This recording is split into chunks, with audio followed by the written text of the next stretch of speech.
سے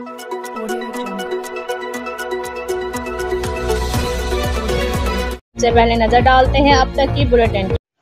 مرکزی امیر تحریک لبیک پاکستان علامہ حافظ سعد حسین رضوی نے کہا ہے کہ اسلام کی سنہری تعلیمات ہمارے لیے سرچشمہ رشد و ہدایت ہیں۔ ان خیالات کا اظہار انہوں نے بزرگان دین حضرت خواجہ گل حسن، حضرت خواجہ عبدالغفور اور حضرت خواجہ عبدالحمید ارشد کے سالانہ عرس کی تقریب سے خصوصی خطاب کرتے ہوئے کیا، جس کی صدارت صاحبزادہ پیر محمد افتخار الحسن استانہ عالیہ سوات شریف نے کی۔ پیر صاحبزادہ عبدالعلیم سجادہ نشین استانہ عالیہ مرشد آباد شریف، پیر توقیر حسین شاہ استانہ عالیہ خواجہ آباد شریف سمیت علماء اکرام اور مشائخ عظام بھی اس موقع پر موجود تھے۔ علامہ حافظ سعد حسین رضوی نے دین متین کی ترویج کے لیے بزرگان دین کی خدمات کو شاندار الفاظ میں خراج تحسین پیش کیا۔ قبل ازیں مرکزی امیر تحریک لبیک پاکستان علامہ حافظ سعد حسین رضوی کی کشمیر چوک نورپور تھل آمد پر T L P Sargodha division کے نائب امیر Allama Sher Muhammad Sialvi, T L P ضلع خوشاب اور تحصیل نورپور تھل کے عہدیداران محمد عدنان قادری،